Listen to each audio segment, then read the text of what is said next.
So hello guys, welcome to my channel D की कहानियाँ। जो आज की स्टोरी है गाइस, बहुत ज़्यादा इंटरेस्टिंग है। ये तो मैं हर बात बोलता हूँ। तो आप डिसाइड करो कि स्टोरी इंटरेस्टिंग है या नहीं है। तो गाइस, चलो आज स्टार्टिंग का इंट्रो में नहीं देता हूँ। मैं कुछ ना कुछ स्टार्टिंग में अलग बोलता ही हूँ, लेकिन आज नहीं बोलूँगा। ये क्या फेम ड्रॉप हो रहा है क्या, ऐसा लग रहा है। तो लेट्स स्टार्ट द स्टोरी। तो एक राघव नाम का लड़का होता है। वो अपने घर से शायद अपने मामा के घर जाने के लिए निकला था, कहीं पे तो जा रहा था। मैं डेस्टिनेशन भूल गया, लेकिन वैसे भी इस स्टोरी में डेस्टिनेशन इम्पोर्टेंट नहीं है। तो वो जा रहा था, मतलब उसकी ट्रेन थी लास्ट नाइट की। लास्ट नाइट मतलब नेक्स्ट नाइट की, सॉरी। 12:05 ऐसा कुछ था, ऐसा टाइम था ट्रेन का। और वो मतलब वो जहाँ पे रहता था ना, वहाँ पर बहुत ज़्यादा ऐसी पब्लिक नहीं थी, बहुत कम पब्लिक थी। स्टेशन था, छोटा सा साइज का बनाया हुआ था। तो वो स्टेशन पे खड़ा था। स्टेशन पे बहुत कम लोग थे, 4 जन थे शायद। एक बूढ़ा अंकल था जो बैठा था चेयर बेंच पे बैठा था। राघव अपना मस्त खड़ा था, स्टेशन के थोड़ा दूर सा ऐसा मस्त खड़ा था शांति से। उसके थोड़े 2-4 कदम बाद एक लड़की खड़ी थी, और चाय वाला था। एक चाय वाला मतलब आ ही रहा था, दूर से ऐसा आ रहा था। चलते चलते शायद उन लोग कोई चाय पूछने आ रहा था। तो वो बूढ़े अंकल क्या थे, बार बार ऐसे घड़ी देख रहे थे। तो राघव राघव को थोड़ा एक्साइटमेंट हुआ, तो उसने पूछ लिया, अंकल कौन सी ट्रेन की राह देख रहे हो, ये नेक्स्ट 12:05 वाली? तो अंकल ने बोला, हाँ बेटा वही, उसी में ही जाना है। पता नहीं ट्रेन आएगी भी कि नहीं आएगी, तो चला जाऊंगा।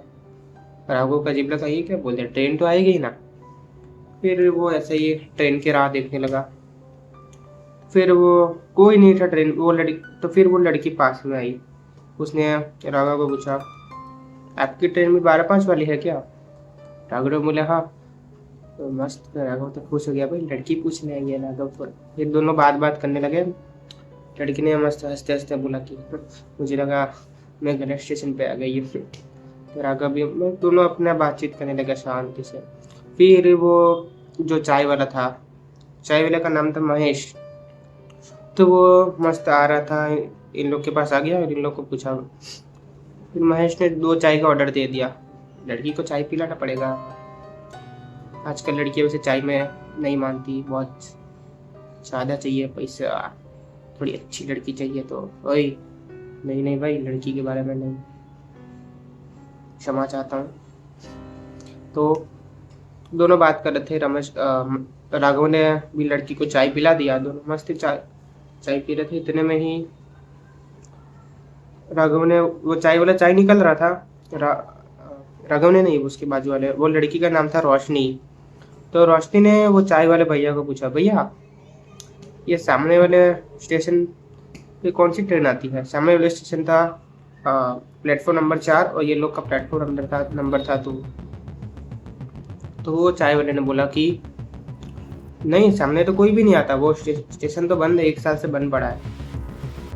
फिर राघव बोल रहा है, तो फिर लाइट ही क्यों चले तक कर रखी है वहाँ पे, बंद कर दो ना, बिल आता रहता है। फिर वो महेश ने नोटिस किया, चाय वाला था, उसने पीछे देखा। उसने वो वहाँ पे बहुत टाइम से काम कर रहा था। उसने नोटिस किया कि आज तक इस जगह की लाइट आज तक चालू नहीं हुई, पहली बार चालू हुई। लेकिन उसने अपने चेहरे पे ऐसा आने नहीं दिया कि हाँ ऐसा पहली बार हुआ है। उसने वो तो पता नहीं कैसे खराब ही होगी, ऐसा बोल दिया उसने। फिर वो भी सोच रहा था, इतने में ही अनाउंसमेंट हुई, प्लेटफॉर्म नंबर 4 पे ट्रेन आने ही वाली है। और ये चीज सबने क्लियर सुनी है, एकदम सबने क्लियर सुनी। और फिर वो मतलब राघव ने महेश को पूछा, भैया आपने बोला प्लेटफॉर्म 1 है और इधर तो बोल रहे कि ट्रेन आने वाली है। फिर महेश भी कुछ बोलने के लायक नहीं, सामने से ट्रेन आ ही रही थी। तीनों देख रहे थे कि हाँ सामने 4 नंबर पे ट्रेन आई, एकदम पुरानी सी ट्रेन। ट्रेन आई, ट्रेन रुकी, ट्रेन चली भी गई। लेकिन किसी को कुछ नहीं देखा। लेकिन राघव ने देखा कि पीछे एक आदमी खड़ा है ट्रेन के एकदम लास्ट में, और वो उसको ऐसे कर रहा है कब से। राघव उसे देख रहा है कि वो आदमी कौन है पीछे। रोशनी उसको ही देखे जा रही है कब से। राघव वहाँ पे कोई आदमी नहीं है। फिर राघव भी शॉक में है। राघव मतलब पूरी तरह से खो ही गया है वो आदमी को। वो आदमी उसे देख रहा है कब से ऐसा, वो भी नॉर्मल नहीं, हाथ करके देख रहा है। राघव की तो फटकी 4 हो चुकी थी। फटकी मतलब वो खो ही गया था। वो मतलब अभी डर तो आगे लगेगा, अभी तो वो पूरी तरीके से खो चुका था। फिर रोशनी उसको देख रही है, वो हिल भी नहीं रहा। वो ट्रेन चली गई और वो चाय वाला भी राघव को देख रहा है। राघव भाई क्या हुआ, उधर ध्यान मत दो, क्योंकि उसने बताया कि वो स्टेशन बहुत टाइम से बंद है, तो ये ट्रेन आया कैसी। ये सब भी कब से सोच में। फिर क्या होता है, राघव वापस खो जाता है, क्योंकि उस आदमी का चेहरा ऐसा था, चेहरा ही नहीं था पहली बात तो, परछाई जैसा कुछ था। वो उसके मन में मतलब भारीपन दे गया, होता है ना अंदर कुछ आ जाता है एकदम भारी था। बस वो उसको ऐसा लगा कि अंदर वो आदमी उसको बोल रहा है कि तुम्हारे पास टिकट सिर्फ 3 है, लेकिन तुम हो 4 जन। जैसे ही उसने राघव कैसा बोला, राघव तुरंत ऐसा होश में आया। उसने रोशनी को बोला हम कितने जन हैं, पता नहीं, मुझे ऐसा लग रहा है कि वो मेरे मन में कुछ हो रहा है। वो बोल रहा है कि हम इधर 4 है लेकिन टिकट 3 ही है। रोशनी उसको ऐसे देख रही है, हमको 3 ही तो है इधर। तभी उसने बोला नहीं 4 तो है, ये चाय वाला, तू, मैं और ये अंकल। जैसे उसने बाजू में देखा, बेंच पे वो अंकल थे ही नहीं। तो रोशनी ने बोला कौन अंकल है, इधर हम 2 ही जन थे, और ये चाय वाला या वो कोई नहीं था इधर, पहले से कोई नहीं था। राघव बोल रहा था कि तो फिर मैंने किससे बात की थी। ये सब चीज जो हो रही थी, राघव मतलब उसमें खो सा गया था। वो अंकल जहाँ से बैठे थे वहां पे एक टिकट पड़ी थी, और वो टिकट 1 साल पहले की थी। जैसे ही वो टिकट वो चाय वाले को दिखाई उसने, वो चाय वाले ने बोला, चाय वाला डर ही गया था, क्योंकि वो टिकट 1 साल पहले की थी। और 1 साल पहले यहाँ पे एक ट्रेन आई थी, उसमें 7 लोग बैठे थे, एक महिला, एक बूढ़ा, एक बच्चा, 2 स्टूडेंट्स और 2 अन्य यात्री। और वो ट्रेन उन लोग को लेके चली गई और पता नहीं किधर गई, स्टेशन पे ही नहीं पहुंची, रास्ते में गायब। रास्ते में ऐसा रास्ता था कि वहाँ पे कैमरे वगैरह नहीं लगे थे। उस रास्ते से पता नहीं ट्रेन अपने आखिरी मंजिल तक ट्रेन नहीं पहुंची। पुलिस केस भी हुआ, पुलिस को भी सबूत ही नहीं मिला, तो पुलिस भी आगे क्या कार्यवाही करेगी, कुछ नहीं मिला। वो बस 7 लोग गायब हो गए कर।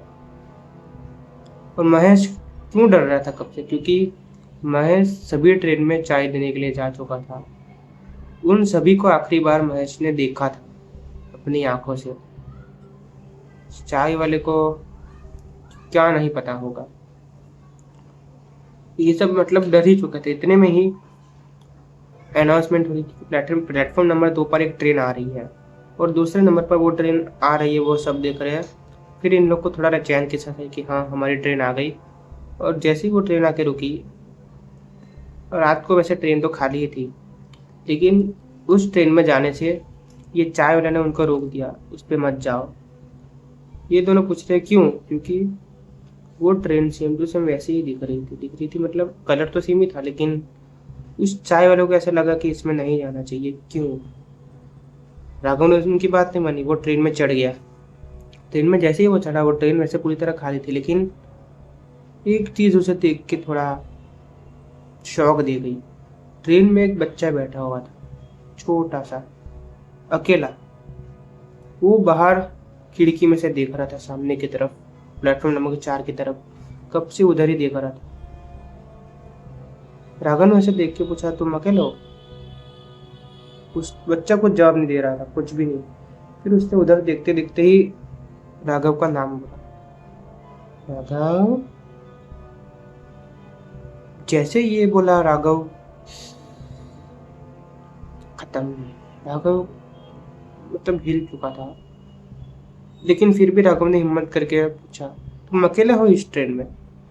बच्चे ने कुछ जवाब नहीं दिया। बच्चे ने बस ऐसे उंगली कर दी सामने की सीट पर। सामने की सीट पर एक टिकट पड़ी थी और उसी टिकट पर राघव का ही नाम लिखा। तो ये चीज जैसे हुई, ट्रेन अपने आप मतलब रनिंग ले ही रही थी। रनिंग जैसे ले रही थी, बाहर से वो बोला कि मत जाओ भाई, मत जाओ, आजा भाई। पर रोशनी भी डर चुकी थी बाहर पूरी तरह। चाय वाला फटाफट से चढ़ा। महेश तो पूरी तरह उस टिकट को देख के खो चुका था। महेश को ऐसे खींच के ट्रेन में से उतार दिया, चलती ट्रेन में से फटाफट रिस्क लेके। फिर वो ट्रेन जैसे ही गई, ये लोग ने डिसाइड किया कि ये सब जो भी हो रहा है वो अलग ही है।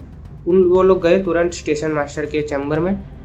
वहाँ पे जाके उन लोग ने बोला कि प्लेटफॉर्म नंबर 4 बंद है कि चालू है? वो चाय वाले ने पूछा। फिर वो मास्टर बोला कि नहीं, वो तो कब से बंद है यार, पता ही तो है तुझे। बस चाय वाले को बोला, थोड़ा मतलब वहाँ पे रहता था, वो भी किसी के हाथ की चाय पीता था। तो उसने बोला तुझे पता तो है भाई कि वो तो बंद है कब से? महेश को अच्छा बोला।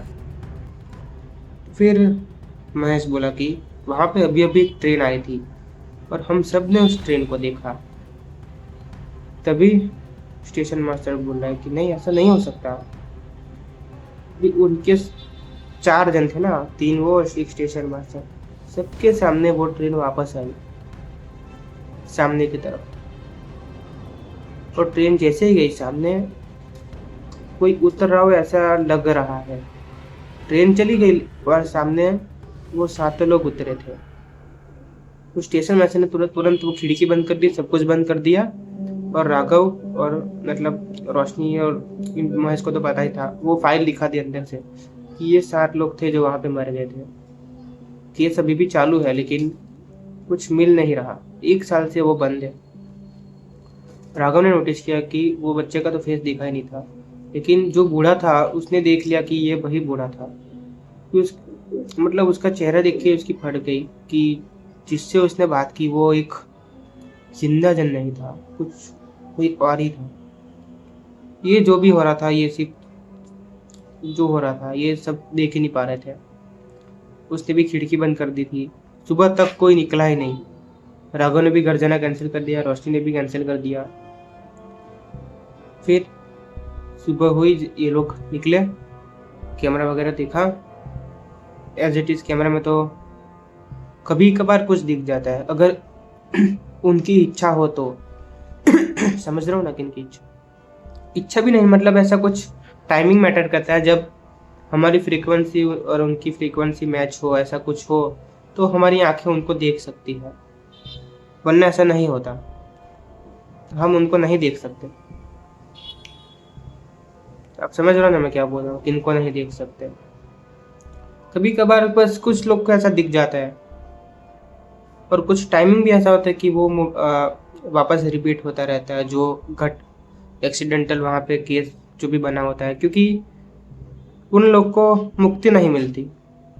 उन लोग की आत्मा भटकती रहती है, पहले से ही परेशान होती है, और ऐसे भटकने में वो लोग बहुत ज़्यादा डिस्टर्ब रहते हैं और किसी और को भी अपने साथ ले जाने की इच्छा रखते हैं। सामने जो भी हो जाए, बहला फुसला कर अपने साथ ले जाएंगे।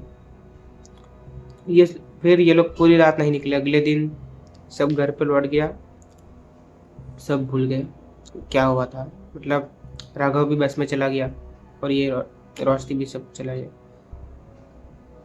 फिर राघव को पोस्ट पे एक खत मिला, मतलब वो बाहर था, ऐसा पोस्टमैन वगैरह कोई दिन ही नहीं, कौन दिन आया था कुछ पता नहीं। साइन वाइन करते हैं ना पोस्टमैन लोग अगर लेते हैं तो, लेकिन वो अपने आप उसके घर के बाहर आ गया था।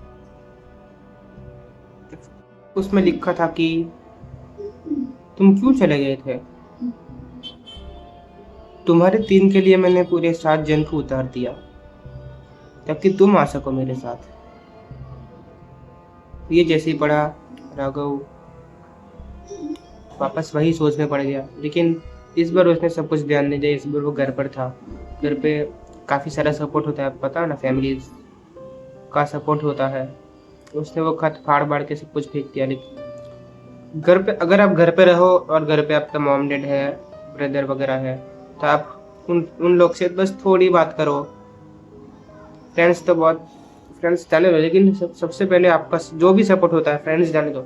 बोलते हैं कि फ्रेंड्स सबसे पहले आते हैं, लेकिन सबसे नज़दीक में जो सपोर्ट है वो आपकी फैमिली होती है। बाहर तो जाने दो, घर में अगर कुछ हो जाए आपको, कौन आएगा?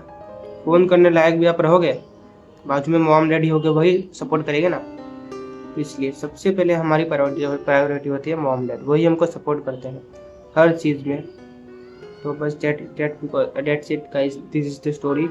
बहुत छोटी सी स्टोरी थी, मतलब एक इंसिडेंट था, इतनी ज़्यादा डरावना भी नहीं था, लेकिन था, सुनने लायक तो था, इसलिए मैंने आपको बताया। मुझे लगा आप बोर हो जाओगे, आपको नहीं बताना चाहिए, लेकिन मैंने बना तो दिया गाइस। और स्टोरी देखो, दूसरी स्टोरीज वो भी अच्छी है, देखना पड़ेगा। और इधर एक लोगो आएगा, वहाँ पे क्लिक करो और सब्सक्राइब भी कर देना। लेफ्ट साइड एक दूसरी स्टोरी डाल दूंगा, उस पर क्लिक करो, दूसरी स्टोरीज देखो। टाइम मिले तो देखो दूसरी स्टोरीज, वरना कल देख लेना। और सब्सक्राइब कर देना, तो ही आपको मेरी वीडियोस का पता चलेगा। छोटी चैनल है, आप सर्च करोगे तो भी मेरी चैनल नहीं आती है। इसलिए बोल रहा हूँ सब्सक्राइब कर दो। बाय।